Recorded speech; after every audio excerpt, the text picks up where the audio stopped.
আল্লাহ কোরআনে বলেন, শাহরু রমাদান الذي أنزل فيه القرآن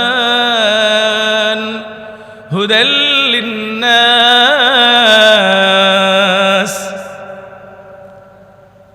রমজান হলো এমন এক গুরুত্বপূর্ণ মাস, যেই মাসের এমন একটা রাত আছে, যেই রাত রব্বুল আলামিন লাইলাতুল কদর হিসাবে নামকরণ করেছেন। যে রাতকে বলা হয় ইন্না আনজালনাহু ফি লাইলাতিল কদর ওয়া মা আদরাকা মা লাইলাতুল কদর। আল্লাহ রাব্বুল আলামিন 7 আসমানে লোহে মাহফুজ থেকে 30 পারা কোরআনের পাণ্ডুলিপিটাকে একত্রে প্রথম আকাশে নাজিল করেছেন এই রাতে। সেখান থেকে মানুষের প্রয়োজন অনুপাতে, স্থান কাল সময় অনুপাতে আয়াত আয়াত সূরা সূরা আল্লাহ নাজিল করেছেন। আল্লাহু আকবার। তাহলে সপ্তম আসমান থেকে প্রথম আকাশে একত্রে কোরআন নাজিল হয়েছে একসাথে 30 পারা। এই 30 পারা কোরআন সপ্তম আকাশ থেকে প্রথম আকাশে এসেছেন লাইলাতুল কদরে। সুতরাং কোরআন নাজিলের মাস হওয়ার কারণে কোরআন বেশি বেশি পড়ার দরকার আছে না নাই? নবী এসেছেন রবিউল আউয়ালে, এই জন্য নবীর জন্ম নিয়ে সিরাত নিয়ে রবিউল আউয়ালে আলোচনা আছে না নাই? রজবে মেরাজ হয়েছে, এই জন্য নামাজের আলোচনা আছে না নাই? কুরবানি হয়েছে জিলহজ মাসে, এই জন্য কুরবানির প্রস্তুতি এবং আলোচনা আছে না নাই? রোজায় কোরআন নাজিল হয়েছে, এই জন্য রমজানের মধ্যে কোরআন তেলাওয়াতের প্রস্তুতির প্রয়োজন আছে না নাই? আছে। এই জন্য আপনাকে শাবান মাসে ফরজ ইবাদত শুরু করার আগেই কিছু প্র্যাকটিস করার দরকার আছে। মনে রাখবেন, যার প্র্যাকটিস যত বেশি মজবুত হবে, খেলার মাঠে তার খেলা হবে ছক্কা। কথা ঠিক কি না? যে যত বেশি প্র্যাকটিস করতে পারবে, আল্লাহ রাব্বুল আলামিন তাকে বাস্তব খেলার মাঠে খেলার তৌফিক দিবে। প্র্যাকটিস করার দরকার আছে না নেই? চলেন আমরা প্র্যাকটিস নিয়ে আজকে আলোচনা করি ইনশাআল্লাহ। বলেন, সমকালীন আলোচনা হিসাবে যেহেতু রমজান উকি দিচ্ছে, এই জন্য শাবান এবং রমাদানের প্রস্তুতি নিয়ে কিছু কথা বলবো। বলেন ইনশাআল্লাহ। কারণ এই ব্যাপারে প্রচণ্ড প্রস্তুতি নেওয়ার দরকার আছে না আমাদের? আমরা যে কোনো একটা গুরুত্বপূর্ণ কাজ করতে গেলে তার জন্য আমরা একটা প্রস্তুতি গ্রহণ করি, যে কোনো ধরনের প্রস্তুতি। সামান্য আমরা যদি একটা বিয়েতেও যাই, বিয়ের জন্য প্রস্তুতি আছে না নেই? সব কিছুর জন্য একটা প্রস্তুতি রয়েছে। আমরা যদি ছোট থেকে ছোট একটা আমল করি, আমলের একটা প্রস্তুতি আছে না? আমরা যদি সালাত আদায় করতে যাই, নামাজের একটা প্রস্তুতি আছে না নেই? সব কিছুর জন্য একটা প্রস্তুতির প্রয়োজন রয়েছে। তো বছরে একবার ঘুরে ঘুরে রমজান আসে 1 মাসের জন্য। তো মুমিন মুসলমানরা এই জন্য খুব আনন্দিত থাকে এবং প্রস্তুত থাকে। প্রিয় উপস্থিতি, যদি আল্লাহ পাকের দয়া হয় তো ইনশাআল্লাহ আমি প্রায় তিলকা আশারাতুন কামিলা, কোনো বিষয়ে যদি 10টা সংখ্যা পুরায় তাহলে এটা পরিপূর্ণ একটা সংখ্যা হয়ে যায়। এই জন্য ইনশাআল্লাহ আমি রমজানের প্রস্তুতি নিয়ে 10টা পয়েন্টে আলোচনা করব। বলেন ইনশাআল্লাহ। এই 10টা পয়েন্টই থাকবে ইনশাআল্লাহ রমজানের প্রস্তুতি। এই 10 পয়েন্টের মধ্যে শাবানের কাজও চলে আসবে, অর্থাৎ এই মাসে আমাদের কি করণীয় রয়েছে এগুলোও কি চলে আসবে। আমার প্রিয় ভাইরা, ভালো করে খেয়াল করেন ভূমিকাটা। রমজান নিয়ে আমরা যে প্রস্তুতি সমাজে আমাদের দৃশ্যমান এবং চোখে পড়ে, রমজানের প্রস্তুতি কেমন হওয়া দরকার? আল্লাহ রাব্বুল আলামিন কেমন প্রস্তুতি চেয়েছেন আর আমাদের প্রস্তুতিটা কেমন, এই দুটার মধ্যে পার্থক্যটা বোঝার দরকার আছে আগে। আল্লাহ রাব্বুল আলামিন রমজানে সুবে সাদিক থেকে শুরু করে সূর্য ডুবা পর্যন্ত এই সময়টাতে কোনো কিছু খাওয়া পান করা, কোনো কুপন কোনো সম্পর্কে লিপ্ত হওয়া, এমন সব বিষয় থেকে আল্লাহ রাব্বুল আলামিন দূরে থাকতে বলেছেন, বিরত থাকতে বলেছেন। খাওয়াও যাবে না, পান করাও যাবে না, বৈধ প্রাইভেট কোনো সম্পর্কেও লিপ্ত হওয়া যাবে না। হারাম তো সারা বছরের জন্যই হারাম, তবে রমজানে দিনের বেলা বৈধ কোনো সম্পর্ক করাও যাবে না। কেন? এর একমাত্র কারণ হলো আল্লাহ রাব্বুল আলামিন মানুষের যে দেহ রয়েছে এই দেহটাকে দুর্বল করে রূহকে শক্তিশালী করতে চাচ্ছেন। সুবহানাল্লাহ বলবেন না? অর্থাৎ তোমার দেহ যত শক্তিশালী হবে তোমার নফসের ঘোড়া তত গুনার দিকে দৌড়াবে। দেহ যত শক্তিশালী হবে তোমার প্রবৃত্তি তোমাকে তত ধাক্কায় গুনার দিকে নিয়ে যাবে। এই জন্য আল্লাহ রাব্বুল আলামিন দেহের পেটকে উদুর পূর্তি করতে দেয় না, ক্ষুধার্ত রাখে, যেন রমজানের জন্য তোমার রুহুটা প্রচণ্ড শক্তিশালী হয়। এটা ছিল প্রস্তুতির একটা মূল বিষয়। তবে আমাদের প্রস্তুতিটা কেমন? আমাদের প্রস্তুতি ঠিক তার উল্টো। আমরা রমজানের জন্য কয়েকটা প্রস্তুতি আমাদের চোখে দৃশ্যমান দেখা যায়। যেমন আমাদের উদুর পূর্তি করে খাওয়ার জন্য আমাদের এই বডির যে পেট রয়েছে এই পেটকে ভালো করে একেবারে টইটম্বুর জলাশয়টাকে পূরণ করার জন্য যত রকমের প্রস্তুতি, সব প্রস্তুতি আমরা অবলম্বন করি, ঠিক কিনা? যেমন আমরা রমজানে সাহরিতে কি খাবো প্ল্যান আছে না নেই? We have a plan. বুঝতেছেন? কিসের জন্য? রমজানের জন্য। রমজানের জন্য আমাদের খাওয়ার প্ল্যান রয়েছে। কি কি খেতে হবে, সাহরিতে কি খাবো, কি খেলে পেট ঠান্ডা থাকবে, কি খেলে একটু বেশি খেতে পারবো, সারাদিন আমি একটু সাস্টেইনেবল একটা রোজা রাখতে পারবো, বেশিক্ষণ আমার শরীরে এনার্জি থাকবে, সাথে দুধ খাবো নাকি চা খাবো না কফি খাবো নাকি ডেজার্ট খাবো, এগুলো সবগুলোর একটা প্ল্যান আছে না নেই? আল্লাহ রাব্বুল আলামিন উদুর পূর্তি করার জন্য তো রমজান দেন নাই, কিন্তু আমাদের উদুর পূর্তি করার জন্য ঠিকই প্ল্যান কি রয়েছে। দ্বিতীয়ত আল্লাহ রাব্বুল আলামিন মানুষের শারীরিক যেই অঙ্গগুলা দিয়ে মানুষ বেশি গুনাহ করে ওই অঙ্গগুলোকে দুর্বল করার জন্য আল্লাহ রাব্বুল আলামিন মানুষের পেটকে খালি রেখে দুর্বল করে দিয়েছেন। কিন্তু আমাদের চোখের একটা খিদা আছে না নাই? এই চোখের খিদা আমরা নিবারণ করার জন্য সারা দিন আমরা কখন কি অনুষ্ঠান দেখব তার সূচি, এই প্রস্তুতি আছে না নেই? অনুষ্ঠান সূচির প্রস্তুতি আছে না? দুপুরে এনটিভিতে এটা দেখাবে, এটা দেখব, এই টাইমে মোবাইল টিপব, আছে না নেই? এই সময় ওয়ার্ল্ড কাপ দেখব, এই সময় ফুটবল দেখব, এই সময় ক্রিকেট দেখে কাটাবো।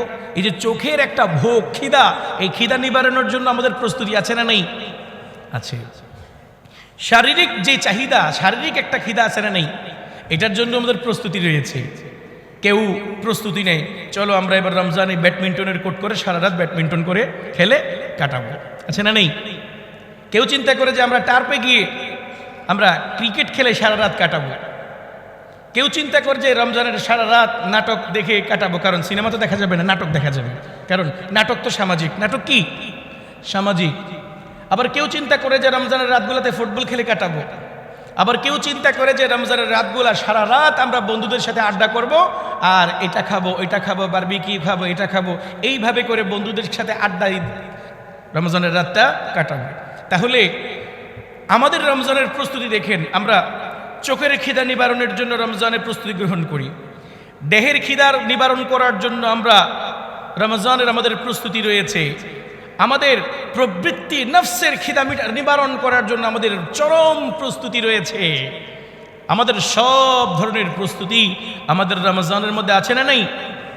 আফসোসের ব্যাপার হলো যেই জিনিসটাকে আল্লাহ রাব্বুল আলামিন শক্তিশালী করতে বলেছেন ক্ষুধা নিবারণের মাধ্যমে, সেটা হলো রুহু। সেটা হলো কি? রমজানের মূল উদ্দেশ্য হলো আপনার রুহুকে শক্তিশালী করা।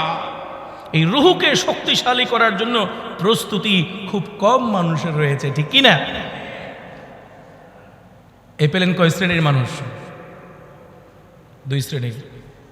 দুই শ্রেণীর মধ্যে রুহুকে শক্তিশালী করে রমজানের মাধ্যমে এমন প্রস্তুতি গ্রহণকারী মানুষের সংখ্যা খুব কম। রুহুকে শক্তিশালী কিভাবে করে? এক শ্রেণীর মানুষ দেখবেন আল্লাহওয়ালা, তাদের সংখ্যা খুবই কম। তারা রমজান আসার আগেই শাবান মাসে মরিয়া হয়ে ওঠে, আরে একটা বছর পরে রমজান আসতেছে, কিভাবে আমি বেশি থেকে বেশি ইখলাসের সহিত রমজানের সিয়ামটা পালন করতে পারি, এমন সিয়াম যে সিয়ামের মাধ্যমে সরাসরি আমি আল্লাহ আমার হয়ে যায়। কিভাবে আমি রমজান আসার আগেই বেশি বেশি কোরআন পড়ার একটা প্র্যাকটিস করতে পারি, যেন আমি রমজানে বেশি তেলাওয়াত করতে পারি। যেমন আমি আপনাদেরকে একটা উদাহরণ দিই, প্রত্যেক ফরজ নামাজের আগে প্রায় ফরজ নামাজের আগে সুন্নত আছে না নেই? আমাদের মাযহাবে মাগরিবের আগে না থাকলেও কিন্তু অন্য 4 রাকাতের মধ্যে, অন্য 4 ওয়াক্তের মধ্যে সুন্নত আছে না নেই? আপনারা কি জানেন এই সুন্নতগুলা নামাজের আগে পড়ে কেন দেওয়া হয়? তার অন্যতম একটা কারণ হলো ফরজ একটা গুরুত্বপূর্ণ ইবাদত বিধায় আল্লাহ রাব্বুল আলামিন ফরজের মধ্যে বেশি কনসেন্ট্রেশন ধরে রাখার জন্য তার একটা প্র্যাকটিস আগে করায়। কি করায়? তুমি সুন্নত দিয়ে প্র্যাকটিস করো, প্র্যাকটিস করে যেহেতু সুন্নতটা তোমার জন্য বাড়তি একটা দায়িত্ব, এই বাড়তি দায়িত্বের মাধ্যমে ওভারটাইম দিয়ে তুমি প্র্যাকটিস করো। মূল ডিউটি শুরু করার আগে প্র্যাকটিস করা দরকার আছে না নেই? দুনিয়াতে কি এমন কোনো ডিউটি আছে যেই ডিউটির মধ্যে প্র্যাকটিস করতে হয় না? ট্রেনিং নাই এমন কোনো ডিউটি আছে? তো পৃথিবীর মধ্যে সবচেয়ে গুরুত্বপূর্ণ ডিউটি হলো আল্লাহ রাব্বুল আলামিনের ইবাদত করা। কারণ আমার আপাদ মস্তক সব দিয়েছেন কে? আমার 2টা চোখ দিয়েছেন কে? হাত দিয়েছেন কে? পা দিয়েছেন কে? আমাকে চলাফেরার জন্য শক্তি দিয়েছেন কে? সব যিনি দিয়েছেন তার ডিউটি সবার আগে। মায়েরও, বাবারও, বসের, কথা বলেন না কেন? বসেরও আগেটা আপনারা বলেন, বাকিটা আমি বলি। বসেরও, মায়েরও, বাবারও, নেতারও, নেত্রীরও সবার আগে কার ডিউটি পালন করতে হবে? আরো জোরে বলেন কার? যদি সবার আগে আল্লাহর ডিউটি পালন করতে হয়, এটা হলো আপনার লাইফের সবচেয়ে মোস্ট ইম্পর্টেন্ট ম্যান্ডেটরি ডিউটি, যেটা আপনাকে পালন করতে হবে। এখন এই ডিউটি পালন করতে গেলে প্র্যাকটিসের দরকার আছে না নেই? এই প্র্যাকটিস হলো সুন্নত। প্র্যাকটিস কি? জোহরের আগে 4 রাকাত সুন্নত পড়লেন, আল্লাহ বলে তুমি আগে প্র্যাকটিস করো, কারণ একটু পরেই তুমি সরাসরি আমার জন্য দাঁড়াবে। এজন্য নবীজি প্র্যাকটিস করিয়েছেন। ঠিক তেমনি ভাবে রমজান আমাদের ইসলামের 5 খুঁটির একটা খুঁটি। আল্লাহ বলে রমজান আসার আগে শাবান মাসে একটু প্র্যাকটিস করো। তো কি করতে হবে? রমজান কোরআন নাজিল হয়েছে কেন? আল্লাহ কোরআনে বলেন শাহরু রমাদান الذي أنزل فيه القرآن هدى للناس।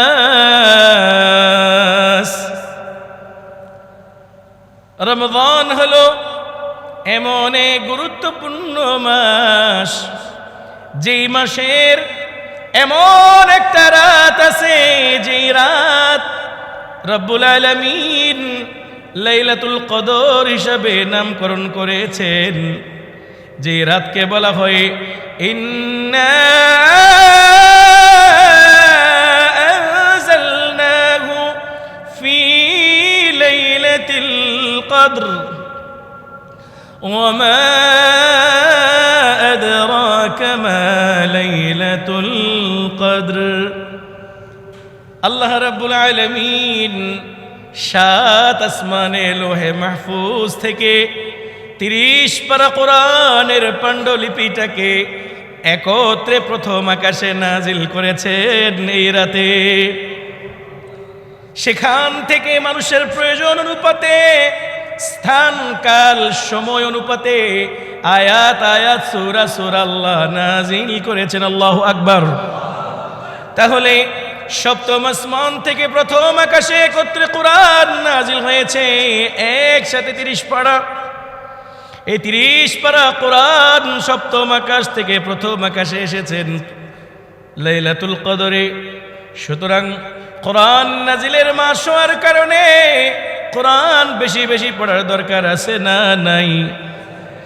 নবী এসেছেন রবিউল আউয়ালে, এই জন্য নবীর জন্ম নিয়ে সিরাত নিয়ে রবিউল আউয়ালে আলোচনা আছে না নাই?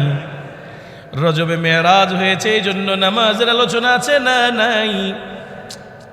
কুরবানি হয়েছে জিলহজ মাসে, এই জন্য কুরবানির প্রস্তুতি এবং আলোচনা আছে না নাই? রোজায় কোরআন নাজিল হয়েছে, এই জন্য রমজানের মধ্যে কোরআন তেলাওয়াতের প্রস্তুতির প্রয়োজন আছে না নাই? আছে। এই জন্য আপনাকে শাবান মাসে ফরজ ইবাদত শুরু করার আগেই কিছু প্র্যাকটিস করার দরকার আছে। মনে রাখবেন, যার প্র্যাকটিস যত বেশি মজবুত হবে, খেলার মাঠে তার খেলা হবে ছক্কা। কথা ঠিক কি না? যে যত বেশি প্র্যাকটিস করতে পারবে, আল্লাহ রাব্বুল আলামিন তাকে বাস্তব খেলার মাঠে খেলার তৌফিক দিবে। প্র্যাকটিস করার দরকার আছে না নেই? চলেন আমরা প্র্যাকটিস নিয়ে আজকে আলোচনা করি ইনশাআল্লাহ। বলেন প্রিয় ভাইয়েরা আমার, আমরা এতক্ষণের ভূমিকাতে রমজানের প্রস্তুতি নিয়ে কয় ধরনের লোক পেয়েছি বলতে হবে, ভুলে গেলে হবে না। কয় ধরনের? 2 ধরনের লোক। এক ধরনের লোক তারা যারা কি খাবে খাওয়ার প্ল্যান তৈরি করে। এক ধরনের লোক তারা যারা চোখ দিয়ে চোখের খিদা মেটানোর জন্য প্ল্যান করে রমজানে প্রস্তুতি নেয়। এক ধরনের লোক তারা যারা নিজের নফস এবং প্রবৃত্তির গোলামির জন্য প্রস্তুতি গ্রহণ করে। সব কিছুর প্রস্তুতি আছে, কিন্তু নিজের রুহুটাকে শক্তিশালী করার জন্য আমলি কোনো প্রস্তুতি নাই, ঠিক কিনা? তাইলে আমলি প্রস্তুতি গ্রহণ করে এমন লোকের সংখ্যা খুবই কম। এই কমগুলা হলো এক শ্রেণীর, আর অধিকাংশ যারা প্রবৃত্তির পূজা করে এগুলার সংখ্যা কি বেশি। আপনারা কোন শ্রেণীতে যাবেন? 1 নম্বরে না 2 নম্বরে? 2 নম্বরে। কয় নম্বরে? যাদের সংখ্যা কম তাদের ভিতরে ঢুকবেন, মনে থাকবে ইনশাআল্লাহ। প্রিয় উপস্থিতি, রমজানের যেই প্রস্তুতি রয়েছে, এই প্রস্তুতির মধ্যে 1 নম্বর প্রস্তুতি শাবান মাসে আমাদেরকে করতে হবে, একনিষ্ঠভাবে তওবা করতে হবে। 1 নম্বর প্রস্তুতি কি বলেন? তওবা। প্রিয় উপস্থিতি, তওবা কেন করতে হবে? কারণ আমি আপনাদেরকে একটা উদাহরণ দিলে বুঝতে পারবেন। একজন মানুষ খুনের আসামি, সে জানে তাকে 24 ঘন্টা পুলিশ দৌড়াচ্ছে, যেই কোনো মুহূর্তে পাকড়াও হলেই সে ফাঁসির কাজটা ঝুলতে হবে, তার অবস্থা হবে চূড়ান্ত পরিণত হবে মৃত্যুদণ্ড। আচ্ছা, এই লোকটা যে কোনো একটা বিয়ের অনুষ্ঠানে গেলে কি আরামসে নাচতে পারবে? কথা বলেন না। এই লোকটা খেতে গেলে কি ভালো করে উদুরপূর্তি করে খেতে পারবে? এই লোকটা যে কোনো কাজকে স্বাচ্ছন্দ্যবোধ সহিত করতে পারবে? কেন পারবে না?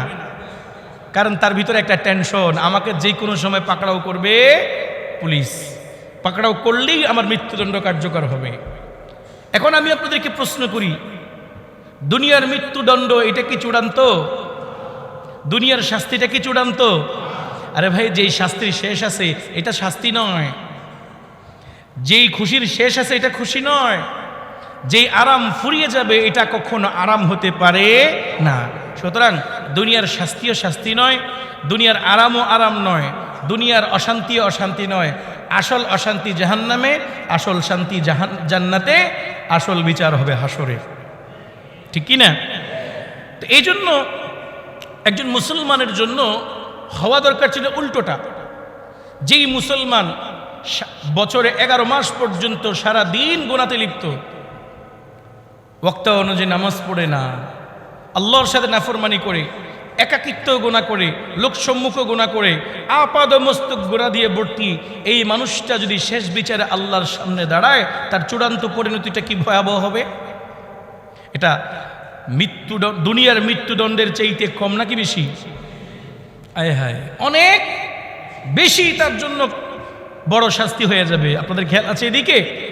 তো যদি কোনো লোক যদি 11 মাস অপরাধ করে, এই অপরাধ নিয়ে কেউ যদি রমজানের রোজা রাখতে যায়, তার রোজা থেকে কনসেন্ট্রেশন থাকবে?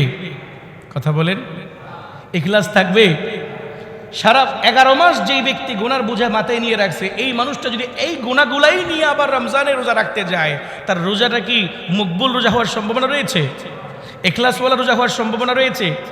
যদি আপনার রোজাটাকে আপনি পিওর এবং ইখলাসওয়ালা করতে চান, আগে আপনাকে রাষ্ট্রপতি মাফ করতে হবে।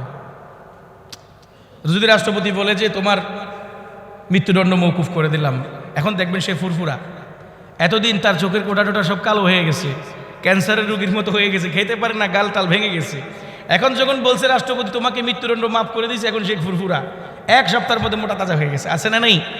ঠিক তেমনিভাবে রমজান আসার আগে আমরা যারা আল্লাহর সাথে চূড়ান্তভাবে অপরাধ করেছি, এই অপরাধীরা আল্লাহর দণ্ডপ্রাপ্ত আসামি, আল্লাহর দৃষ্টিতে দণ্ডপ্রাপ্ত আসামি, দণ্ডিত যে আসামি রয়েছি আমরা, আমাদের আসামিদের আগে বেকসুর খালাস হওয়ার দরকার আছে না নেই? যেই ব্যক্তি তার নিজে তওবার মাধ্যমে বেকসুর খালাস অর্জন করতে পারবে, ইনশাআল্লাহ সম্পূর্ণ হালকা হয়ে মকবুল রোজা রাখার তৌফিক আল্লাহ তাকে দিবে। সুবহানাল্লাহ বলবেন না? এই জন্য মকবুল রোজা রাখার জন্য কি করতে হবে বলেন? অনেকে মনে রাত্রে ঘুমায় নাই, ঘুম আসতেছে, মনে থাকবে ইনশাআল্লাহ? তাইলে বলেন মকবুল রোজা রাখার জন্য আমাদেরকে কি করতে হবে? তওবা করতে হবে। এই জন্য আল্লাহ রাব্বুল আলামিন কোরআন কারীমে বলেন, ইয়া আইয়ুহাল্লাযীনা আমানু তুবু ইলাল্লাহ তাওবাতান নাসুহা, তুবু ইলাল্লাহি তাওবাতান নাসুহা। ওহে মুমিন মুসলমানেরা, তওবা করো, খাঁটি হৃদয়ে তওবা করো। কিভাবে তওবা করতে বলেছেন? খাঁটিভাবে তওবা করতে বলেছেন। একটা হাদিস রয়েছে সহিহ মুসলিমে 2702 নম্বর হাদিস। নবীজি বলেন, ইয়া আইয়ুহান নাস তুবু ইলাল্লাহ। তওবা করো কার কাছে? বলেন কার কাছে? আল্লাহর নিকট তওবা করো। ফাইন্নী আতুবু ফিল ইয়াউমি ইলাইহি মিআতা মাররা। কেন আমি নবী প্রতিদিন রবের নিকট 100 বার তওবা করি। কয়বার? আমি যদি প্রশ্ন করি, আমার নবীর কি কোনো গুনাহ আছে নাকি? নবীরা শুধু বেগুনাহ নয়, নবীরা কাল্পনিক গুনাহ থেকেও পবিত্র। যেটাকে বলা হয় খেয়াল, গুনার খেয়াল পর্যন্ত যাদের ভিতরে নাই তাদেরকে বলা হয় নবী রাসূল। কি বলা হয়? তাদেরকে বলা হয় নবী রাসূল। আল্লাহু আকবার বলেন। যার ভিতরে গুনাহও নাই, গুনার খেয়ালও নাই, গুনার চিন্তাও নাই, এমন নবী বলেন, ফাইন্নী আতুবু ফিল ইয়াউমি ইলাইহি মিআতা মাররা। প্রতিদিন আমি আল্লাহর নিকট 100 বার তওবা করি। যদি নবীজি বেগুনাহ মাসুম হয়ে ডেলি 100 বার তওবা করে, বুঝতে হবে এই তওবা নবীজির জন্য করে নাই। এই নবীজি তওবা নিজের জন্য করে নাই, উম্মতকে শেখানোর জন্য করেছেন। এই কথা বুঝিয়েছেন। আমি নবী হয়ে যদি ডেলি 100 বার তওবা করতে পারি, তুমি কয়শো বার করা দরকার? আল্লাহু আকবার বলেন। সুতরাং তুবু ইলাল্লাহ, তওবা করো আল্লাহর নিকট। রমজানের সর্বপ্রথম প্রস্তুতি হলো আজকে থেকে তওবা করবেন আর আল্লাহকে বলবেন আস্তাগফিরুল্লাহ।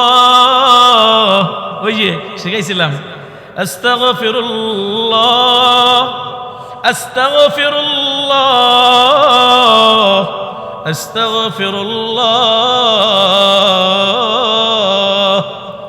আল্লাহ আপনি আমাকে মাফ করে দেন, আমার মতো দণ্ডিত আসামি আপনার দরবারে আর কেউ নাই।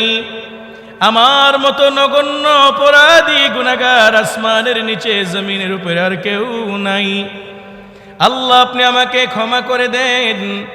এইভাবে খাঁটি হৃদয়ে যদি আল্লাহর দরবারে তওবা করতে পারেন, বেকসুর খালাস হয়ে রমজানের রোজা যখন আপনি শুরু করবেন, আল্লাহ বলবে বান্দা আমি তোমার, তুমি আমার। আল্লাহু আকবার। যদি রবের মুখ থেকে এই কথা বের করতে চান, হাদিসের মধ্যে আছে, আমার বানানো কথা নয়। আল্লাহর হাবিব বলেন সব আমলের বদলা আল্লাহ কিয়ামতের মাঠে ফেরেশতাদেরকে বলবে, ফেরেশতারা বান্দাদেরকে নামাজের সওয়াব দিয়ে দাও, জিকিরের সওয়াবগুলা দিয়ে দাও, বান্দাদেরকে সব আমলের সওয়াব দিয়ে দাও, ইল্লা সাওম, না না রোজার সওয়াব তোমরা দিবে না। ফাইন্নাহু লি ওয়া আনা আজজি বিহি, কারণ আমার বান্দা রোজা রেখেছে আমার জন্য, আমি নিজের হাতে আমার বান্দাকে পুরস্কার দিয়ে দিব। আল্লাহু আকবার। পুরস্কার কার হাতে দিবে? রব নিজের হাতে কিয়ামতের মাঠে পুরস্কার দিবে। বাকি সব আমলের পুরস্কার আল্লাহ মাধ্যমে দিবে, একটা পুরস্কার নিজের হাতে দিবে। সুবহানাল্লাহর ওয়াস্তে বলেন। কি বুঝলেন? কি বুঝলেন? এই যে এর অর্থ কি? আমি তোমার, তুমি আমার। সুবহানাল্লাহ বলবেন না? এর অর্থ হলো বান্দা রোজা রাখার অর্থই আমি তোমার, তুমি আমার। মনে থাকবে ইনশাআল্লাহ? তাহলে রোজা যদি এমন রোজা করতে হয় যে রোজার মাধ্যমে একটা রোজা রেখেই প্রথম রোজাতেই যদি রব বলে দেয় বান্দা আমি তোর, তুই আমার, আয় হায় হায় হায়, কেমন রোজা হবে এটা? এমন রোজা রাখার দরকার আছে না নেই? রাখতে হলে রবের সাথে গভীর সম্পর্ক যদি করতে হয়, এক নাম্বারের প্রস্তুতি হবে আজকে এই মুহূর্তে সবাই এখন থেকে ইস্তিগফার করে রবের দরবারে তওবা করে প্রস্তুতি গ্রহণ করতে হবে। আচ্ছা, আজকে থেকে একটা নতুন আমল করতে পারবেন। এই যে মুসলিম শরীফের ২৭০২ নম্বর হাদিসটা বললাম, যে নবীজি বলেছেন আমি প্রতিদিন ১০০ বার তওবা করি, অন্তত আল্লাহর নবীর সাথে মিলিয়ে ডেইলি কমপক্ষে ১০০ বার তওবা করতে পারবেন? তওবা করতে লম্বা ফেরেস লাগে না, লম্বা লিস্ট লাগে না। কি বলবেন জানেন? বাংলা এতটুকু বললে হবে, আয় আল্লাহ আমি সব গুনাহ থেকে তওবা করলাম। পারবেন না? পারবেন না? পারবেন? তাইলে এই যে এতটুকু শব্দ ডেইলি ১০০ বার বলতে পারবেন? ১০০ বার বলতে পারবেন? তাহলে আপনারা রমজানের ১ নম্বর প্রস্তুতি গ্রহণ করে ফেলেছেন। পারবেন না ইনশাআল্লাহ? ইনশাআল্লাহ বলছি 50%, বাকিরা পারবেন? গেল কয় নাম্বার? এই নিয়ে বিশদ আলোচনা করলে বাকিগুলোর দিকে আগাইতে পারবো না। রমজানের ২ নম্বর প্রস্তুতি আল্লাহর কাছে বেশি বেশি দোয়া করা। কি করা? কি করা ভাই? দোয়া করা। দোয়ার মধ্যে আল্লাহ পাকের কাছে আপনারা বেশি কি চাইবেন? ১ নম্বরে সুস্থ নেক হায়াত চাইবেন। কি চাইবেন বলেন? সুস্থ নেক হায়াত কামনা করবেন। আল্লাহকে বলবেন আল্লাহ আপনি আমাকে সুস্থ নেক হায়াত দেন। রমজানে আপনি আমাকে এমন কোনো রোগ, এমন কোনো অ্যাক্সিডেন্ট, এমন কোনো বিপদ দিবেন না যে বিপদের কারণে আমি রমজানের রোজা থেকে মাহরুম হয়ে যাই। দোয়া করতে পারবেন না? পারবেন ইনশাআল্লাহ? এই জন্য বেশি বেশি আল্লাহর কাছে সুস্থতার জন্য দোয়া করা। অনেক লোক রয়েছে যারা আমলের সময় ঠিকই দুনিয়াতে উপস্থিত থাকে, কিন্তু তাদের উপস্থিতি থাকে হাসপাতালে, তাদের উপস্থিতি থাকে কোমায়, তাদের উপস্থিতি থাকে বেহুশ অবস্থায়, তাদের উপস্থিতি থাকে হাত পা ভাঙা অবস্থায়, হাই অ্যান্টিবায়োটিক মেডিসিন সেবন করতে থাকে, ঠিক কি না? এই জন্য আল্লাহর কাছে বেশি বেশি দোয়া করা। কারণ আদ-দুআউ সিলাহুল মুমিনিন, অথবা সিলাহুল মুমিন, দোয়া হলো মুমিনের হাতিয়ার। দোয়া হলো কি? মুমিনের হাতিয়ার। আপনি দোয়া দিয়ে আল্লাহর কাছ থেকে অনেক কিছু চেঞ্জ করে নিতে পারবেন। অনেক কিছু কি করে নিতে পারবেন? চেঞ্জ করে নিতে পারবেন। এই জন্য ২ নম্বর প্রস্তুতি হলো বেশি বেশি কার কাছে দোয়া করা? আল্লাহর কাছে দোয়া করা। তাইলে ১ নম্বর আর ২ নম্বরটাকে একসাথে ইনক্লুড করে ফেলতে পারেন চাইলে। যখন হাত তুলবেন আল্লাহকে বলবেন আস্তাগফিরুল্লাহ রব্বি মিন কুল্লি যামবি ওয়া আতুবু ইলাইহি লা হাওলা ওয়ালা কুওয়াতা ইল্লা বিল্লাহিল আলিয়্যিল আযীম। হয়ে গেল তওবা। কি হয়ে গেল? তওবা। এরপরে আল্লাহর কাছে বলেন, আল্লাহ সুস্থ নেক হায়াত দিয়া দেন, যেন ঈদুল ফিতর পর্যন্ত সব রোজাগুলা ইখলাসের সহিত রাখতে পারি। এটা হলো 1 নম্বর দোয়া। কয় নম্বর দোয়া? 2 নম্বর দোয়াটাকে একসাথে করে ফেলতে পারবেন। করে দোয়া কয় ধরনের করবেন? 1 নম্বর সুস্থ নেক হায়াতের জন্য দোয়া করবেন, 2 নম্বরে আমলি রোজার জন্য দোয়া করবেন। পারবেন না ইনশাআল্লাহ? গেল কয় নাম্বার? 2 নাম্বার। আপনাদের কি বুঝতে কষ্ট হচ্ছে? প্লিজ পয়েন্টগুলো নোট করে রাখবেন ব্রেইনে। যদি সবগুলো নোট করে রাখতে না পারেন, যে বিষয়টা আপনাকে টাচ করবে সেটা মাথায় রাখেন। পারবেন না ইনশাআল্লাহ? 3 নম্বরের প্রস্তুতি হলো আসন্ন রমজান উপলক্ষে খুশি হওয়া। কি হওয়া? নাকি বেজার হয়ে যাবেন? দূর, সারাদিনে মিলে একটা সিগারেটও টান দিতে পারলাম না, বেজার হবেন?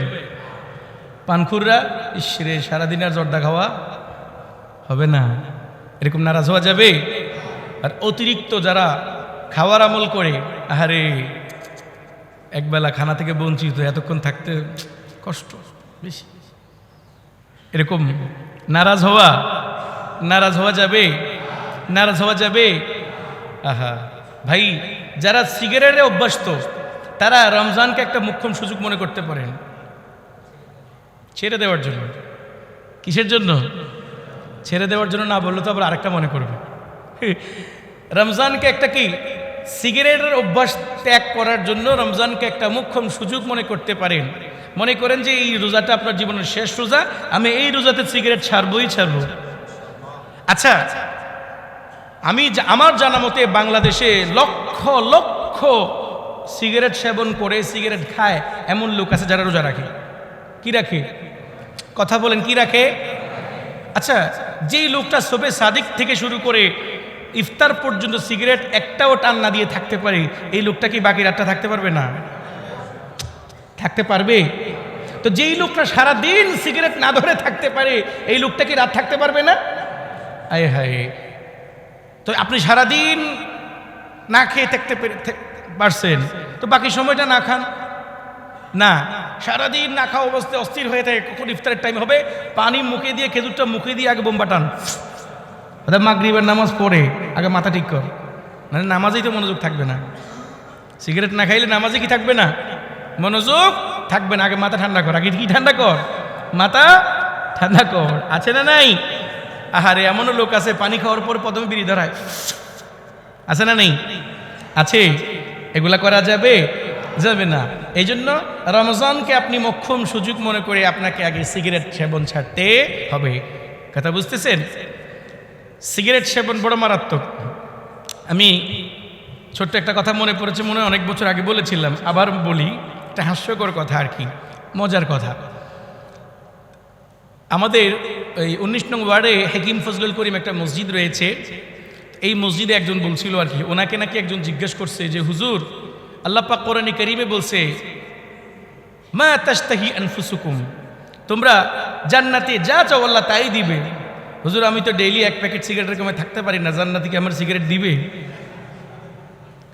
তো ওই হুজুর নাকি জবাব দিছে, হ্যাঁ অবশ্যই জান্নাতে আপনি সিগারেট চাইলে সিগারেট পাবেন, তবে সিগারেট খাইতে হলে তো আগুন লাগবে, আগুন আনতে তো জাহান্নামে যাইতে হবে।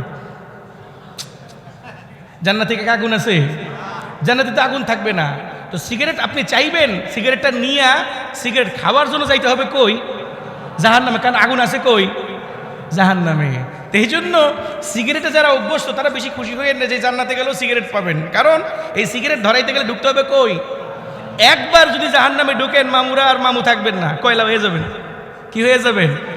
কয়লা হয়ে যাবেন। এটা আপনার মামুর বাড়ি না, এটা জাহান্নাম। এটা কি? জাহান্নাম। এই জন্য সিগারেট কত ক্ষতি করে, আপনার ফুসফুস ক্ষতি করে, সব কিছুকে শেষ করে দিচ্ছে। আমি কিছুদিন আগে সিগারেটের ব্যাপারে কথাটা বলেছিলাম, আপনাদের মনে আছে কিনা জানি না। একজন অ্যারাবিক ইসলামিক স্কলার, অনেক বড় জ্ঞানী মানুষ, তিনি এই কথাটা বলেছেন। চরম মজার কথা শুনেন। তিনি বলেছেন যে হাদিসের মধ্যে আছে কিয়ামতের আগে যখন দাজ্জাল বের হবে, দাজ্জালের আবির্ভাব হবে, মাকতুবুন বাইনা আইনিহি কাফিরুন, দাজ্জালের দুই চোখের মাঝখানে কপালে কাফের লেখা থাকবে। কি লেখা থাকবে?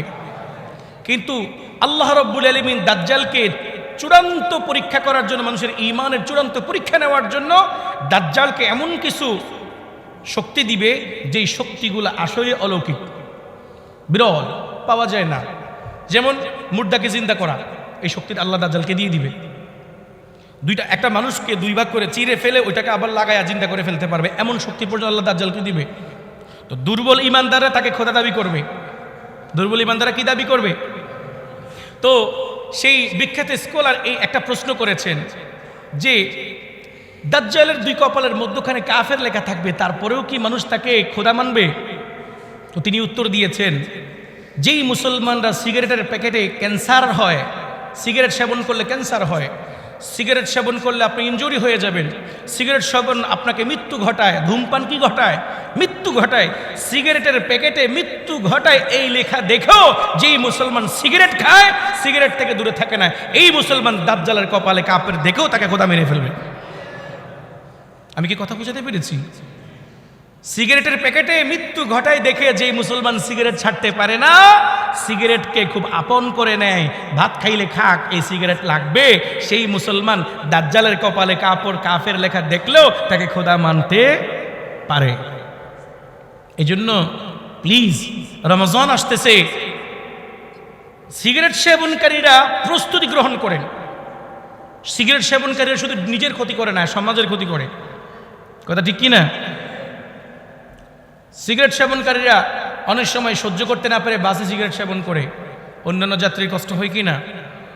পাবলিক প্লেসে সিগারেট সেবন করে। আমি দুটা ধোঁয়ার কথা আপনাদেরকে বলি, একটা হলো মশার কয়েল, আর একটা হলো সিগারেট। এই দুইটা ধোঁয়া মানুষ পান করলেও যেমন ক্ষতি হয়, নাক দিয়ে ঢুকলো সেম ক্ষতি হয়। দুইটাই ফুসফুসে যায়। দুইটাই কোথায় যায়? ফুসফুসে যায়। কয়েলের ঘ্যাস ফুসফুস দিয়ে গেলে যেমন ফুসফুসের ক্ষতি করে, সিগারেট কোনো ব্যক্তি পান করলে যতটুকু ক্ষতি করে, নাক দিয়ে প্রবেশ করলে ধোঁয়াটা ফুসফুসের অতটুকুই কি করে? ক্ষতি করে। কারণ নাকের সম্পর্ক ডাইরেক্ট কিসের সাথে? ফুসফুসের সাথে। তো যারা সিগারেটের ধোঁয়া ছাড়ে, আশেপাশে তিনজন লোক যদি সিগারেট ছাড়া থাকে, আশেপাশে যদি বাচ্চা থাকে, আশেপাশে যদি নারী থাকে, তারা সিগারেট সেবন না করলেও এই সিগারেটের রোগে তারা আক্রান্ত হয়ে যাবে। তো বলেন, আপনি কি সিগারেট সেবন করে নিজের ক্ষতি করছেন নাকি জাতির ক্ষতি করছেন? আপনি কি আল্লাহর ধরা থেকে বাঁচতে পারবেন? যারা সিগারেট সেবন করে তারা নিজেরা গুনাহ করে না, আরেকজনের হক নষ্ট করে। এই জন্য কিয়ামতের মাঠে আরেকজনকে জবাব দিতেই হবে। মানুষের হক নষ্ট করে, কথা ঠিক কিনা? একটু বেশি হয়ে গেল, বেশি করা হয়ে গেল, একটু করা হলেও ভালো হবে। আমি মাঝে মাঝে তিতা ওয়াজ করি, কিন্তু তিতা ওয়াজগুলো হজম করবেন, ইনশাআল্লাহ শেফা হবে। এজন্য আজকের ওয়াজে নিয়ত করেন, প্রাসঙ্গিক কথা হিসাবে আমি বললাম, আমি রমজানের প্রস্তুতি গ্রহণ করব। অন্যতম একটা প্রস্তুতি হবে আমি সিগারেট ছেড়ে দিব এই রমজান ইনশাআল্লাহ। মারে 4-5 জন ইনশাআল্লাহ কইছে। যারা যারা বলছে এরা সিগারেট খাই না, আমি জানি তো। এখন 2 জন বলছে যে খুশিত বেটা সিগারেটই খায় না, উনি ইনশাআল্লাহ বলছে। কয়েকজন তো আমি দেখি খায়, এরা ইনশাআল্লাহ এখনো। সকলে বলি ইনশাআল্লাহ। অনেকে মুখ টুকু ঘুরে রাখছে। যাক, আল্লাহ আমার মহব্বতের মানুষ সবাই। আমার কি, আমি সিগারেট সেবন করলে আপনাদেরকে ঘৃণা করি না, ভালোবাসি। কারণ আপনাদেরকে ভালোবেসে দিনের পথে আনার দায়িত্ব কার? আমার। এই জন্য ছাড়ার দরকার আছে না নাই? ভাই মনে থাকবে ইনশাআল্লাহ। তাইলে 3 নম্বর প্রস্তুতি হলো রমজান আগমন উপলক্ষে আমরা কি হব? খুশি হব। নবীজি এক হাদিসে বলেন, ইদা সাআতকা সাইয়্যাতুকা ফাআনতা মুমিন ওয়া ইদা সাররাতকা হাসানাতুকা ফাআনতা মুমিন। যদি নেক আমলের পরে তোমার মন উৎফুল্ল হয়ে যায়, মনের মধ্যে যদি প্রফুল্লতা অনুভব করো, যদি প্রচন্ড খুশি চিত্তে নেক আমল করতে পারো, নেক আমল করার পরে শরীরটা যদি একেবারে হালকা হয়ে যায়, মন যদি হালকা হয়ে যায়, হৃদয়ের মধ্যে যদি আনন্দ অনুভব করো, ফাআনতা মুমিন, মনে রাখবা তুমি মুমিন। মুমিন হলো তারা নেক আমল করার পরে খুশি হয়ে যারা, ঠিক কিনা? ওয়াইযা সাআতকা সাইয়্যাতুকা ফাআনতা মুমিন, গুনাহ করার পরে যদি তোমার মন ক্ষুণ্ণ হয়, গুনাহ করার পর যদি তুমি গিলটি ফিল করো, আরে কি করে ফেললাম, আরে আমার আল্লাহ নারাজ হয়ে গেছে, আরে আমার মন কেন খারাপ, এইভাবে যদি মনে মনে অস্বস্তি বোধ করো, রাসূল বলেন ফাআনতা মুমিন, তোমার ভিতরে ঈমানের আলামত আছে, তুমি মুমিন। সুতরাং রোজা পেয়ে যে মুমিন খুশি হবে সে হলো অরিজিনাল মুমিন, ঠিক কিনা? সে হলো আসল মুমিন। এই জন্য রমজানের 3 নম্বর প্রস্তুতি হলো রমজান পেয়ে খুশি হওয়া। কি হওয়া বলেন? কি হওয়া? মনে থাকবেন ইনশাআল্লাহ। মা বোনরা আমার কথাগুলো দিল দিয়ে শুনবেন। রমজানের 4 নম্বর প্রস্তুতি হলো আপনার দায়িত্বে, আপনার আন্ডারে যদি কোনো ওয়াজিব এবং ফরজ রোজা থেকে যায় সেগুলো শাবান মাসে ক্লিয়ার করে ফেলা। বিশেষ করে মা বোনদের ক্ষেত্রে, মা বোনদের অনেকগুলা রোজা রয়ে যায় প্রাকৃতিক কারণে। এই জন্য মা বোনদের যদি কোনো কাজা রোজা থেকে যায়, প্লিজ মনে করে শাবান মাসে কমপক্ষে এই রোজাগুলা ক্লিয়ার করা। আমি শাবানের কথাই কেন বললাম, একটা হাদিস নেন। এই হাদিসটা হযরত আয়েশা রাদিয়াল্লাহু তাআলা আনহা থেকে বর্ণিত, সহিহ মুসলিমের 1146 নম্বর হাদিস। হাদিসটা সহিহ। হযরতে আয়েশা রাদিয়াল্লাহু তাআলা আনহা বলেন, কানা ইয়াকুনু আলাইয়া আস-সাওম মিন রমাদান ফামা আস্তাতিউ আন আকদিয়াহু ইল্লা ফি শাবান। আম্মা জান আয়েশা বলেন, কোন বছর আমার দায়িত্বে রমজানের রোজা কাজা রয়ে যেত। বুঝতেছেন আপনার ইশারায় কথা, আমি ভেঙে বলছি না। এই কাজা রোজাগুলা, এই ভাঙতি রোজাগুলা আমি পরবর্তীতে যে শাবান মাস আসতো এই শাবান মাসেই পূরণ করে দিতাম। এর আগে আমি এই রোজাগুলা রাখার সুযোগ পেতাম না। তাইলে আম্মা জান আয়েশার এই আমলের মাধ্যমে বোঝা গেল কাজা রোজা রাখার জন্য শাবান পর্যন্ত ওয়েট করা যেতে পারে, শাবান পর্যন্ত অপেক্ষা করা যেতে পারে। এজন্য কোনো পুরুষ যদি অসুস্থ অবস্থায় 1-2টা রোজা রাখতে না পারে, জ্বরের কারণে, অ্যান্টিবায়োটিকের কারণে হাত পা ভেঙে গেছে, বেহুশ হয়ে গেছে, বমি করে দিয়েছে, ডায়রিয়া হয়ে গেছে, বমি ডায়রিয়া পায়খানা একসাথে শুরু হয়ে গেছে, এমন অবস্থায় ওই কাজা রোজাগুলা কমপক্ষে শাবান মাসে আপনাকে রেখে দিতে হবে। তাহলে 4 নম্বর প্রস্তুতিটা বুঝতে পেরেছেন? 4 নম্বর প্রস্তুতিটা কি বলেন তো একটু? কাজা রোজাগুলা রেখে দেওয়া। এটা তো ফরজ রোজার ক্ষেত্রে। আর ওয়াজিব রোজা কাকে বলে? আপনি যদি জি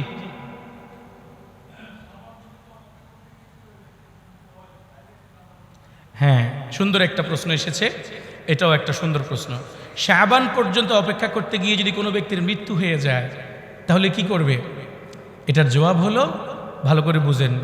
দেখেন ভাই, আম্মা জান আয়েশা রাদিয়াল্লাহু তাআলা আনহা যে শাবানের কথা বলেছেন এটা হলো লাস্ট ডেট। অর্থাৎ কোনো মানুষ যদি তার ব্যক্তিগত সমস্যার কারণে ওয়েট করতে চায়, যেমন একটা মানুষ রমজানের পর রমজানে অসুস্থ হয়েছে, অসুস্থতা কখনো বাড়ে কখনো কমে, অথবা রোজা রাখলে তার অসুস্থতা আরও বেড়ে যায়, ওই লোকটা শাবান পর্যন্ত অপেক্ষা করে দেখতে পারে। এটা হলো লাস্ট ডেট, এটা কি লাস্ট টাইম। এর আগে আপনাকে কি করে ফেলতে হবে? পূরণ করে ফেলতে হবে, ঠিক আছে ইনশাল্লাহ? মানে খামাকা শাবান পর্যন্ত অপেক্ষা করতে হবে বিষয়টা এমন নয়। এটা আমার আরও ক্লিয়ার করা উচিত ছিল, বুঝতে পারছেন আপনারা? অর্থাৎ শাবান পর্যন্ত অপেক্ষা করুন বিষয়টা এমন নয়। অর্থাৎ কোনো মানুষ তার সমস্যার কারণে চাইলে শাবান পর্যন্ত অপেক্ষা করতে পারে। এটা হলো আম্মা জান আয়েশার হাদিসের দলিল। অর্থাৎ আপনাকে রোজার পরে শাওয়াল মাসেই রেখে ফেলতে হবে এমন কোনো বাধ্যবাধকতা নাই। অসুস্থ থাকলে শাবান পর্যন্ত কি করতে পারবেন? ওয়েট করতে পারবেন। ভাই কথা বুঝে গেছে? তাইলে আপনারা আমার কথাগুলো ভালো করে বুঝেন। এখন 4 নম্বর কি বলেন? ফরজ রোজা যদি নিজের জিম্মাদারিতে থাকে তাহলে সেগুলো কি করতে হবে? শাবানের ভিতরেই ক্লিয়ার করে ফেলতে হবে। রোজার পরে আর এগুলা করলে আপনি একটু গুনাহগার হওয়ার সম্ভাবনা রয়েছে। এরপরে ওয়াজিব রোজা। ওয়াজিব রোজা কাকে বলে? ওয়াজিব রোজা বলা হয় আপনি মান্যত করেছেন, আল্লাহ রাব্বুল আলামিন যদি আমাকে এই কাজটা পূরণ করে দেয়, আমার এই ভালো কাজটা করে দেয়, আমি 3টা রোজা রাখবো। আল্লাহ পাক আপনাকে সেই সফলতা দিয়েছে, এখন আপনার উপরে রোজা রাখা কি ওয়াজিব, ফরজ না, এটা কি ওয়াজিব। এটাকে বলা হয় মান্নাত। এটাকে কি বলা হয়? নুযুর, মান্নাত। এই মান্যতের রোজাও আপনি শাবানের ভিতরে ক্লিয়ার করে ফেলতে হবে। এটা হলো 4 নম্বর প্রস্তুতি। 5 নম্বর প্রস্তুতি রমজানের জন্য। রমজানের প্রয়োজনীয় যে সমস্ত মাসাইলগুলো রয়েছে সেই মাসআলাগুলো আপনাকে অবশ্যই জানতে হবে। যেই বিষয়টা ফরজ সেই বিষয়ের উপরে আমল করার আগেই তার সম্পর্কে জ্ঞান রাখাও ফরজ। যেই বিষয়টা ওয়াজিব সেই বিষয়টা আপনি আমল করার আগেই তার সম্পর্কে জ্ঞান অর্জন করা ওয়াজিব। যেই বিষয়টা সুন্নত সেই বিষয়ের উপর আমল করার আগেই তার জ্ঞান অর্জন করা সুন্নত। তাইলে রমজানের রোজা কি ফরজ নাকি ওয়াজিব? তাইলে কি কি কাজ করলে রোজা ভেঙে যায়, কি কি কাজ করলে রোজা মাকরু হয়ে যায়, কি কি কাজ করলে রোজা আরো সমৃদ্ধ হয়, এই বিষয় সম্পর্কে, এই 3টা বিষয় সম্পর্কে অবশ্যই আপনাকে নলেজ রাখতে হবে রোজা আসার আগেই। তাইলে এই শাবান মাসে, এই যুবক তোমাদেরকে বলছি, যুবকরা একটু মাথা তুলো, তোমাদেরকে বলছি, তোমরা প্রচণ্ড মোবাইল টিপো, মোবাইল টিপে আজকে নতুন একটা আমল করো। আজকে হক্কানি আলেমদের কাছে গিয়ে এবং মোবাইল দুইটাকে ইনক্লুড করে, একা একা নয়, একা একা যারা শুধু মোবাইল থেকে শিখবা তারা ভুল শেখার সম্ভাবনাও রয়েছে, কারণ প্রচণ্ড বিতর্ক আছে না নেই? আছে। এই জন্য হক্কানি আলেম যাদের এলেম আছে তাদের কাছে গিয়ে এই এলেমগুলোকে মিলিয়ে বিশেষ করে বই থেকে পড়তে পারলে ভালো। একটা বই রয়েছে, বইটার নাম হলো সিয়াম বিশ্বকোষ। নাম কি? আবার বলেন, নাম কি? এই নাইলে মনে থাকবে না, বইয়ের নাম কি? এতটুকু মোটা, সিয়াম বিশ্বকোষ। এই বইটা আপনারা নেবেন, সূচিপত্র দেখবেন, যেই যেই বিষয়গুলোর সাথে আপনার বিরোধিতা রয়েছে, অর্থাৎ উদাহরণস্বরূপ আপনার রোজা রাখতে গেলে এই সমস্যার সম্মুখীন বিষয়, যেমন আপনার ঢেকুর বেশি আসে সাহারি খাওয়ার পরে, এখন আপনার রোজা ভাঙবে কি না, ঢাকুরের সাথে পানি বের হয়ে যায়, তাহলে আপনি ওই বিষয়টা সূচিপত্র থেকে দেখে মাসলাটা ক্লিয়ার করে নিলেন। কথা বুঝতেছেন? এইভাবে আপনার রক্ত বেশি বের হয়, অথবা আপনাকে রক্ত দিতে হয়, হয়তো আপনি আরেকজনকে রক্ত দিতে হবে, এইভাবে বিভিন্ন রকমের মশলা, ইনজেকশন নিতে হয়, ইনজেকশন দিতে হয়, স্যালাইন নিতে হয়, স্যালাইন দিতে হয়, কোনটার মধ্যে কি হবে এই বিষয় সম্পর্কে যদি আপনি আইডিয়া চান তাহলে আপনাকে একটা বই পড়তে হবে। এজন্য সিয়াম বিশ্বকোষ এই বইটা প্রত্যেকে নিয়ে এই বইটা পড়বেন, তো ইনশাআল্লাহ রমজানের গুরুত্বপূর্ণ মাসাইলগুলো আপনারা জানতে পারবেন। আমি কি বুঝাতে পেরেছি ভাইয়া? ভাই বুঝতেছেন আপনারা? আল্লাহ বুঝার তৌফিক দান করেন। তাইলে রমজানের অন্যতম একেবারে গুরুত্বপূর্ণ একটা প্রস্তুতি হলো আমরা রমজানের জন্য কি করতে হবে? মাসলা মাসাইলগুলো শিখতে হবে। কি শিখতে হবে? মাসলা মাসাইল শিখতে হবে। সময় অতি অল্প। 6 নম্বর প্রস্তুতি, যেই কাজগুলো রমজান মাসে একজন মুসলমানের ইবাদত বন্দেগীতে প্রতিবন্ধকতা সৃষ্টি করে সেগুলো দ্রুত সমাপ্ত করতে হবে। অর্থাৎ যেই কাজগুলা করতে গেলে আপনার রমজানের রোজায় বাধাগ্রস্ত হয়ে যান, কথা বুঝেন? যেমন এমন একটা কাজ যেই কাজটা করতে গেলে আপনার রোজা রাখা অসম্ভব হয়ে যাবে, পারলে ওই কাজগুলোকে গুছায় নেওয়া। এই বিষয়ে 6 নম্বর, এটাতে ইনশাআল্লাহ আগামী সপ্তাহে একটু আলোচনা করতে হবে। এটার মধ্যে অনেকগুলো চ্যাপ্টার রয়েছে। একজন গরিব মানুষ, রিক্সা চালক, অনেকের গাড়ি চালানোর কারণে রোজা রাখা অসম্ভব হয়ে যায়, তাদের করণীয় কি? এই বিষয়গুলো নিয়ে ক্লিয়ার করা দরকার আছে। ইনশাআল্লাহ আগামী সপ্তাহে 6 নম্বর পয়েন্টটা নিয়ে একটু আলোচনা করব। কিন্তু আজকে এতটুকু মাথায় রাখেন, রমজানের জন্য প্রতিবন্ধকতা সৃষ্টি করে এই বিষয়গুলো থেকে দূরে থাকতে হবে। আচ্ছা বলেন দেখি, আপনারা আমার সাথে আপনাদের ব্রেইন একমত হয় কি না আমি দেখি। বলেন তো, রমজানের রোজার জন্য আপনাদের দৃষ্টিতে সবচেয়ে প্রতিবন্ধকতা সৃষ্টিকারী কি? একজন হলেও বলেন, ধারণা করে যে এই জিনিস, এই কাজটা আমাদের রোজার জন্য সবচেয়ে ক্ষতিকর। দেখছেন, বের হয়ে গেছে মোবাইল। কি সবচেয়ে রোজার আমল খাওয়ার জন্য যেই প্রতিবন্ধকতা আছে তার নাম হলো মোবাইল। শুধু মোবাইল নাকি অ্যান্ড্রয়েড মোবাইল? অ্যান্ড্রয়েড মোবাইল আমার কাছেও আছে। আমি থেকে শুরু করে আপনারা পর্যন্ত প্রত্যেকে ওয়াদা করি মোবাইল ব্যবহার করব নির্দিষ্ট একটা মার্জিত পরিমাণে, যেইভাবে যতটুকু ব্যবহার করলে আমার এসেনশিয়াল কাজটা হবে না অতটুকু ব্যবহার করব। মনে থাকবেন ইনশাআল্লাহ? তাহলে রমজানের জন্য সবচেয়ে বাধাগ্রস্ত করে কোন বিষয়টা? মোবাইল না অ্যান্ড্রয়েড মোবাইল? বলেন স্মার্টফোন। এই স্মার্টফোনের ব্যবহার আমরা কমিয়ে দিব, পারবো না ইনশাআল্লাহ? বিস্তারিত আলোচনা ইনশাআল্লাহ আগামী জুমাতে করব। 6 নম্বর। 7 নম্বর, স্ত্রী পুত্র পরিবার সকল সদস্যকে নিয়ে বসে রমজানের মাসলা মাসাইল বাসার মধ্যে একটা হালাকা তৈরি করা। হালাকা বুঝেন? একটা তালিমের, একটা শিখানোর হালাকা তৈরি করা, যে হালাকার মাধ্যমে আপনার একটা বই বললাম না সিয়াম বুশ্যকোষ, এরকম একটা বই নেবেন, বই নিয়ে পরিবারের সবাইকে নিয়ে কি কি কাজ করলে রোজা ভেঙে যায়, কি কি কাজ করলে রোজা সমৃদ্ধ হয়, কি কি কাজ করলে রোজা শক্তিশালী হয়, এই বিষয়গুলো নিয়ে আমরা তালিম করব বাসায়। পারবো না ইনশাল্লাহ? এটা হলো কয় নম্বর প্রস্তুতি? 7 নম্বর, পরিবার নিয়ে আমরা কি করব? রমজানের বিষয়গুলো নিয়ে ডিসকাশন করব, ঠিক আছে ইনশাল্লাহ। 8 নম্বর, যেই বইগুলা পড়লে আপনার ঈমান বাড়বে, রমজান সমৃদ্ধ হবে, এই বইগুলা সংগ্রহ করে পড়া আর অন্য কাউকেও হাদিয়া দেওয়া। পারবে না ইনশাল্লাহ? পারলে আমাকেও দিয়েন, আমি বই হাদিয়া খুব পছন্দ করি। বই হাদিয়া কি খুব পছন্দ করি। তাইলে বই একজন আরেকজনকে, যেন আপনি আপনার জন্য একটা বই কিনলেন, আরও 3টা বাড়িয়ে কিনলেন, আপনার বেস্ট ফ্রেন্ডদেরকে দিলেন, তারাও শিখলো, আপনিও নাকি পাইলেন, তারাও পাইলো। সে হয়তো জীবনে কোনোদিন পড়তো না, কিন্তু আপনি একটা বই গিফট করার কারণে একটা মাসালা হইলেও কি পড়বে, মনে থাকবে ইনশাল্লাহ। গেল কয় নাম্বার? 8 নাম্বার। 9 নম্বর হলো রমজানের প্রস্তুতি স্বরূপ শাবান মাসে বেশি বেশি নফল রোজা রাখা। ফরজ নামাজের আগে সুন্নত আছে না নাই? বলছিলাম না, ফরজ নামাজের আগে সুন্নত কেন পড়ানো হয়? ফরজ নামাজের প্র্যাকটিস করানোর জন্য। ঠিক তেমনিভাবে ফরজ রোজার আগে আমাদেরকে শাবানের নফল রোজাকে প্র্যাকটিস করতে হবে। পারবো না ইনশাল্লাহ? কেউ কিছু না পারলে অন্তত এই আরবি মাসের 13, 14, 15 এই 3টা আইয়ামে বীজের রোজা রাখবো। কয়টা? 3টা। 13, 14, 15 রাখলে আমি বলে দিলাম আপনাদেরকে, একে ডবল, 1 তীরে 2 শিকার। কিভাবে? আপনি 13 তারিখ রাখলেন, 13, 14, 15 এই 3টা রোজা রাখার কারণে নবী করিম সাল্লাল্লাহু আলাইহি ওয়াসাল্লাম প্রতি মাসে যে এই আইয়ামে বীজের রোজাগুলো রাখতো, 1 নম্বর আপনি আল্লাহর নবীর সুন্নত, এই সুন্নতটা পালন করলেন। সুবহানাল্লাহ বলবেন না?